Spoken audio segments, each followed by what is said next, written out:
വടക്കൻ ഗോവയിലെ ചപ്പോറ ഫോർട്ടിലേക്കാണ് ഞാനിപ്പോൾ നടന്നു കയറുന്നത്. പാർക്കിംഗ് ഗ്രൗണ്ടിൽ നിന്നും നല്ലൊരു കയറ്റം കയറിയ ശേഷം ഇതുപോലെ ചെങ്കല്ലുകൊണ്ട് കെട്ടിപ്പടുത്ത മനോഹരമായ 200ഓളം പടവുകൾ കയറി വേണം കോട്ടയ്ക്ക് മുകളിലെത്താൻ. ബീജാപ്പൂർ സുൽത്താനായിരുന്ന ആദിൽ ഷായുടെ കാലത്ത് നിർമ്മിക്കപ്പെട്ട ഈ കോട്ട 1717 പോർച്ചുഗീസുകാർ പുതുക്കിപ്പണിയുകയുണ്ടായി. കോട്ടയ്ക്ക് മുകളിൽ നിന്നും താഴെ കാണുന്ന വാഗത്തോർ ബീച്ച് മനോഹരമായ ദൃശ്യമാണ് സഞ്ചാരികൾക്കായി ഒരുക്കുന്നത്.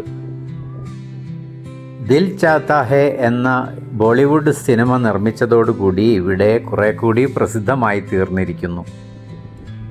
തീരങ്ങളോട് ചേർന്ന് കടലിൽ ഉയർന്നു നിൽക്കുന്ന പാറക്കൂട്ടങ്ങളിൽ തിരമാലകൾ വന്നിടിച്ചുണ്ടാക്കുന്ന ഓളങ്ങളുടെ ആകാശ ദൃശ്യങ്ങൾ വർണ്ണനാതീതമായ കാഴ്ചയാണ്.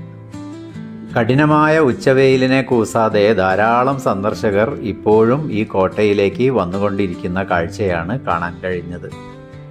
രാവിലെ 9:30 വൈകുന്നേരം 5 മണിക്കും ഇടയിൽ സൗജന്യ പ്രവേശനം അനുവദിക്കുന്ന കോട്ട കയറാൻ വരുന്നവർ ലഘുഭക്ഷണവും പാനീയവും കരുതുന്നത് നല്ലതാണ്. കോട്ട വഴിയിലോ കോട്ടയ്ക്കകത്തോ യാതൊരു കച്ചവട സ്ഥാപനങ്ങളും പ്രവർത്തിക്കുന്നില്ല. 2 മലകൾക്കിടയിൽ സ്ഥിതി ചെയ്യുന്ന ഈ കടൽ തീരത്തിൻ്റെ മനോഹാരിത ഒന്ന് വേറെ തന്നെയാണ്. വടക്കൻ ഗോവയിലെത്തുന്ന സഞ്ചാരികൾ നിർബന്ധമായും കണ്ടിരിക്കേണ്ട സ്ഥലങ്ങളിൽ ഒന്നാണ് ചപ്പോറ ഫോർട്ട്. മനോഹരമായ സൂര്യാസ്തമയവും അങ്ങകലെ ചപ്പോറ നദി ഒഴുകി വരുന്നതും ഈ മലമുകളിൽ നിന്നുകൊണ്ട് കാണാം.